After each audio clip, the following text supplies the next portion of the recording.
Hello viewers, आज के video में हम कक्षा 9वीं गणित विषय के अध्याय 2 के इम्पोर्टेंट एक एक नंबर के प्रश्नों की तैयारी करेंगे और अध्याय 2 में से कुल 10 नंबर के प्रश्न पूछे जाएंगे, जिनमें से एक एक नंबर के 4 प्रश्न पूछे जाएंगे।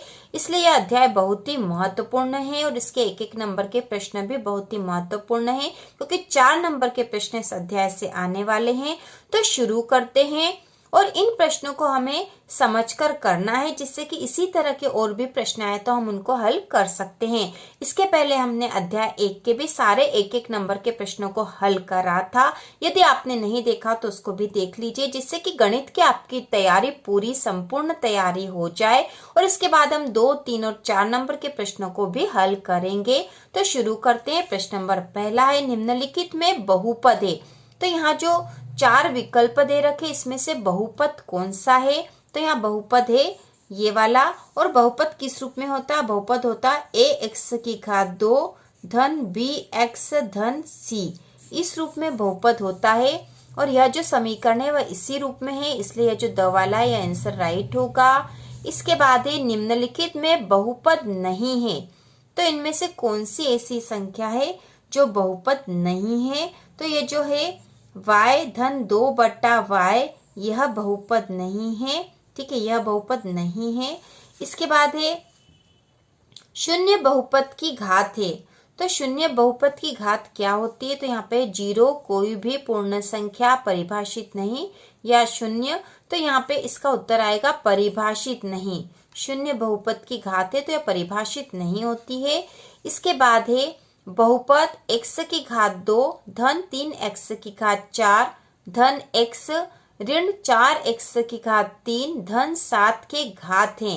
तो इसके जो घात है, तो किसी भी बहुपद का घात जो है उसका सबसे बड़ा जो घात वाली संख्या होती है, सबसे बड़ा जो घातांक होता है वही उसकी घात होती है। तो यहाँ सबसे बड़ी घात है 4, क्योंकि यहाँ तो 2 है और यहाँ x की घात 3 है, यहाँ x की घात 4 है और यहाँ x की घात 2 है। तो सबसे बड़ी घात कौन सी है? घात 4 है, तो इसकी घात होगी 4। ठीक है, तो इस बहुपद की घात है 4। इसके बाद अगला है, बहुपद x की घात 2 ऋण x ऋण 6 के शून्यक है। तो इसके शून्यक तो हमें निकालने पड़ेंगे, तो इसके शून्यक हम निकाल लेंगे। उसके बाद हम इसके आंसर देखते हैं। तो x की घात 2 ऋण x ऋण 6 के शून्यक हम निकालेंगे। जो बहुपद दे रखा था वह था x की घात 2 ऋण x ऋण 6, इसके शून्यक निकालने हैं। तो शून्यक निकालने का जो तरीका है वह हमने जो इस अध्याय के प्रश्न करे थे उसमें भी करा था।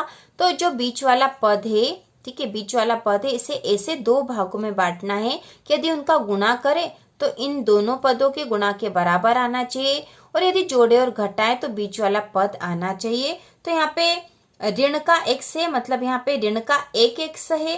तो हमें ऐसी 2 संख्याएं चाहिए। ठीक है, ऐसी 2 संख्याएं हमें चाहिए कि यदि हम इनका गुणा करते हैं तो x की घात 2 ऋण 6 का गुणा आना चाहिए, मतलब x की घात 2 गुणा ऋण 6, इन दोनों का गुणा करेंगे तो यहाँ पे आ जाएगा ऋण 6x की घात 2। तो यदि इन 2 संख्याओं का हम यदि गुणा करें तो ऋण 6x की घात 2 हमें मिलना चाहिए।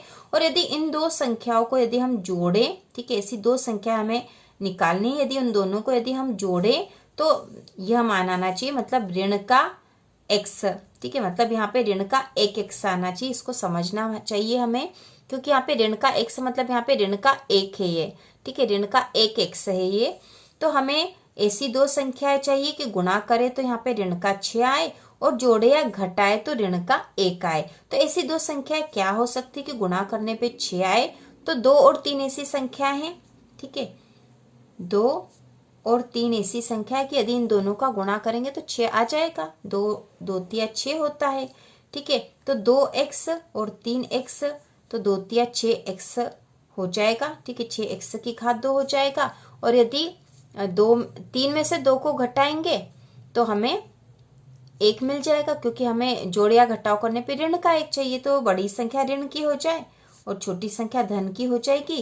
तो ऋण 3 में से धन का 2 घटेगा तो ऋण का 1 हमें मिल जाएगा। तो इस प्रकार हमें 2 संख्या मिल गई और वो है 2x ऋण 3x। तो हम इनको यहाँ लिख देंगे। x की घात 2 तो है, इसे बीच वाले पद को हमने 2 भागों में बांटा है और इनको बांटा है हमने धन 2x ऋण 3x, इन दो भागों में इसको बांट दिया और ये ऋण का 6 तो हम लिखेंगे ही सही। अब यहाँ पे हम कॉमन ले लेंगे, आगे वाले दो पद में से क्या कॉमन ले सकते हैं, तो यहाँ से x कॉमन ले लेंगे। अब यहाँ बचा x धन 2, क्योंकि x तो यहाँ कॉमन आ गया है। अब ये भी ऋण का और ये भी ऋण का, तो हम यहाँ ऋण का 3 कॉमन ले लेंगे, क्योंकि 3 दूना 6 होता है।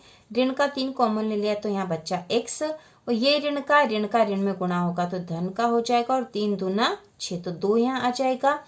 अब इसका ये जो कॉमनली इनको एक साथ लिख देंगे, मतलब x ऋण 3 हो गया है। और ये जो बीच वाले जो पद आए थे यहाँ पे x धन 2 और x धन 2, तो x धन 2 1 यहाँ पर लिख देंगे। तो इस प्रकार हमें दो पद मिल गए हैं। अब हम x का मान लिख लेंगे, तो x ऋण 3 बराबर 0 है, तो x बराबर हो जाएगा 3, तो 1 शून्यक हमें ये मिल गया है। और इसी प्रकार यहाँ पे था x धन 2 बराबर 0, तो x बराबर हो जाएगा ऋण का 2, तो दूसरा शून्यक हमें यहाँ मिल गया। तो दो शून्यक है 3 और ऋण 2, ठीक है, 3 और ऋण 2 दो शून्यक है इसके।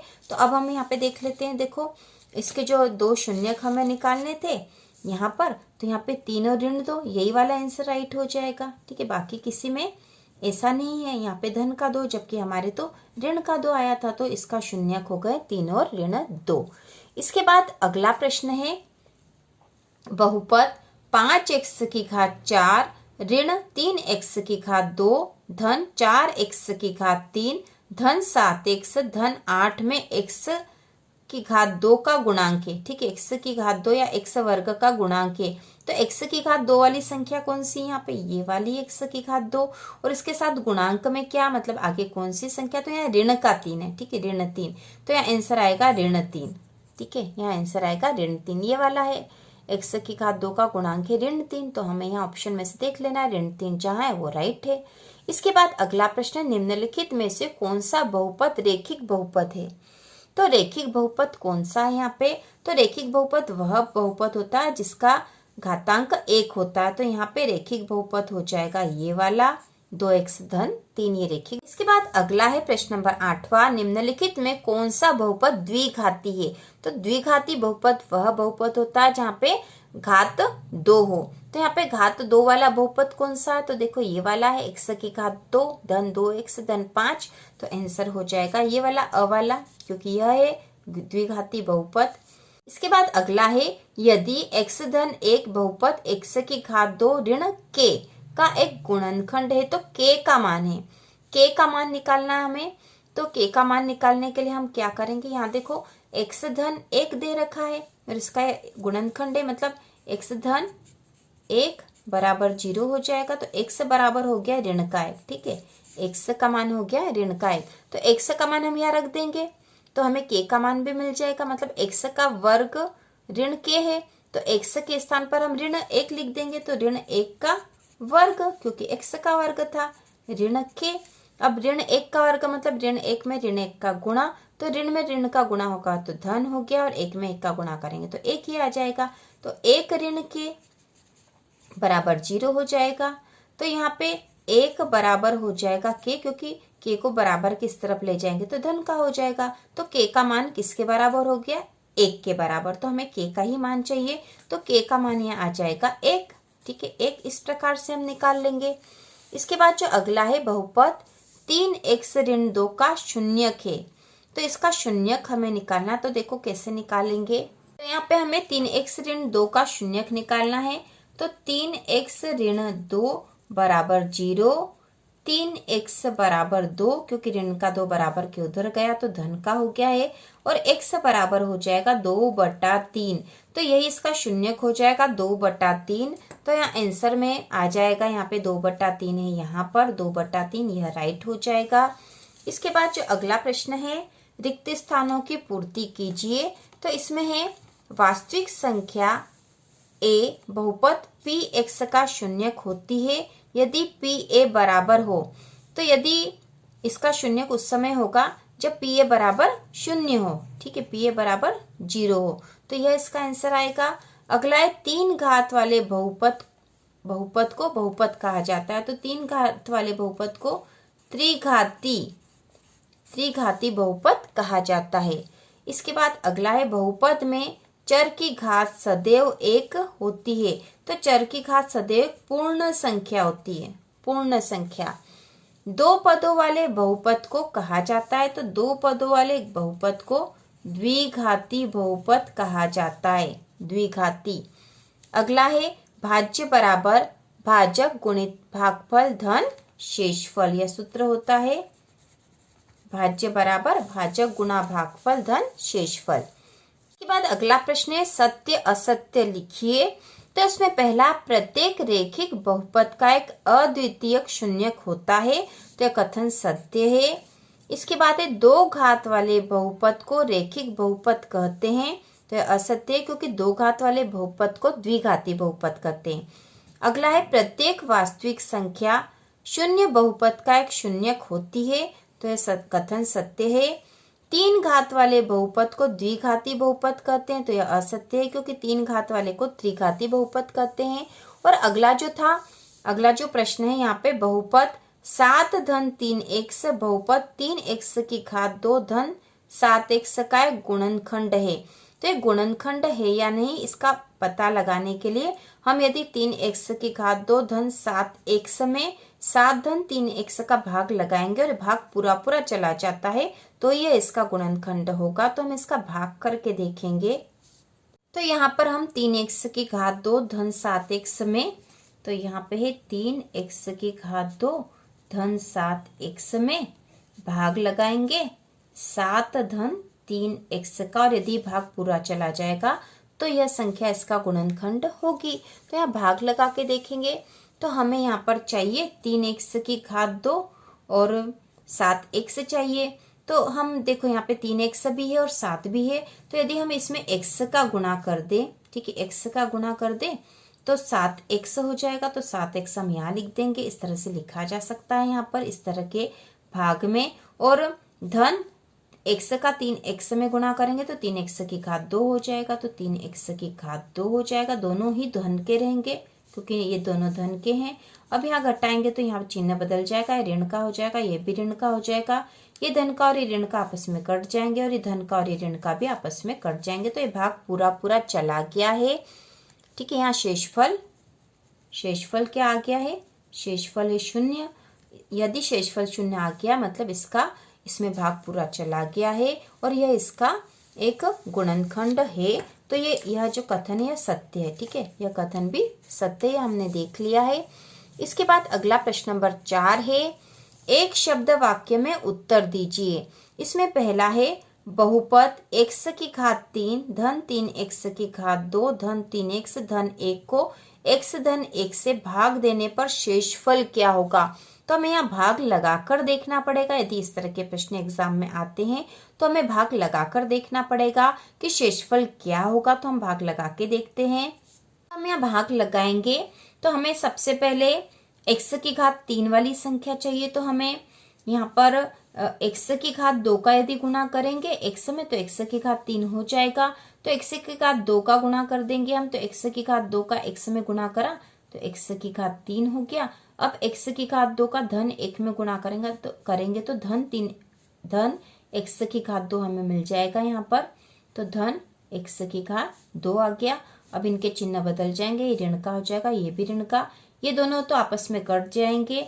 अब यहाँ बचा है 3x की घात 2 और इसमें से ऋण x की घात 2 मतलब ये 1x की घात 2 इसमें से कम हो जाएगी। तो 3x की घात 2 में से 1x की घात 2 कम हो गई, तो यहाँ बचा 2x की घात 2 धन 3x धन 1, ठीक है। अब हम और भाग लगाएंगे तो अब हमें कौन सी संख्या चाहिए, 2x की घात 2 यहाँ चाहिए। तो हम यदि x में 2x का गुणा कर दे, ठीक है, 2x का यदि x में गुणा कर दे तो 2x की घात 2 हो जाएगा। तो इसका गुणा करेंगे तो यहाँ पे हमें मिल गया है 2x की घात 2, फिर 2x का 1 में गुणा करा तो 2x ही आएगा, वो भी धन का 2x हो गया। अब इसको हम घटाएंगे, ठीक है, घटाएंगे तो यहाँ पे चिन्ह बदल जाएंगे सबसे पहले और ये दोनों कट जाएंगे, धन और ऋण वाली संख्या। अब धन का 3x है और ये ऋण का 2x है, 3x में से 2x कम हुए तो 1x बचा, तो हम यहाँ x लिख देंगे और यह होगा धन का, क्योंकि बड़ी संख्या धन की है और यह धन 1, ठीक है, ऊपर से धन का 1 उतार लिया हमने। अब यहाँ पे x धन एक है और x धन एक यहाँ पे है ही सही, तो हम 1 का गुणा करेंगे तो 1 का x में गुणा करेंगे तो x आएगा और 1 का 1 में गुणा करेंगे तो 1 आएगा। तो यहाँ पे x 1 का गुणा करा तो x धन 1 आए। अब यहाँ पे चिन्ह बदल गया, ये ऋण का हो गया, ये भी ऋण का, आपस में कट जाएंगे। तो अब देखो यहाँ शेषफल क्या आया, शेषफल तो 0 आया है, ठीक है, 0 शेषफल आया है। तो इसका जो आंसर होगा वो होगा 0, क्योंकि यहाँ पे 0 या 0 शेषफल आया है, तो यहाँ आ जाएगा शेषफल 0। अब यहाँ पे अगला प्रश्न है 101 की घात 3 का मान क्या होगा। तो इसको हल करना पड़ेगा। 101 की घात 3 है, मतलब 101 का 101 में 3 बार गुणा होगा, तो ही हमें पता चलेगा कि इसका मान क्या होगा। तो इसको हम हल करेंगे। 101 की घात 3 है, मतलब 101 गुणा 101 गुणा 101।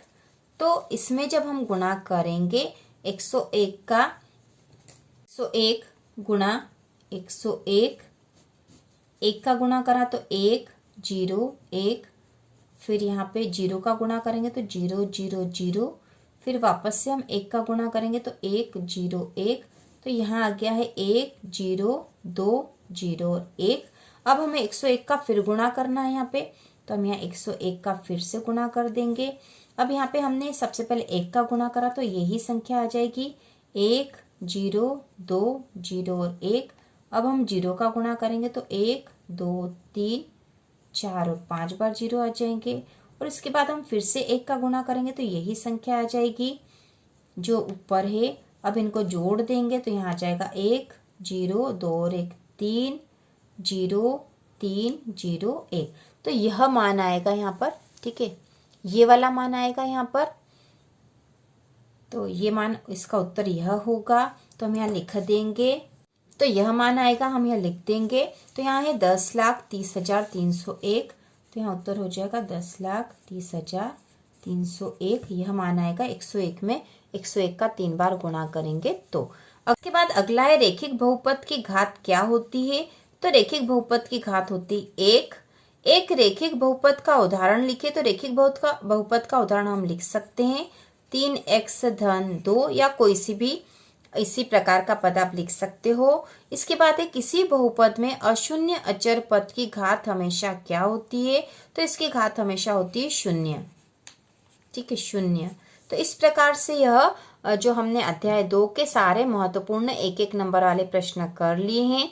जो प्रश्न हल करने के थे हल भी करे हैं हमने, और इसके बाद हम इसमें 2 और 3 नंबर के प्रश्न भी तैयार करेंगे आपके ब्लूप्रिंट के अनुसार। तो इसी प्रकार के और वीडियो देखने के लिए कक्षा 9वीं की संपूर्ण तैयारी के लिए चैनल को सब्सक्राइब कीजिए।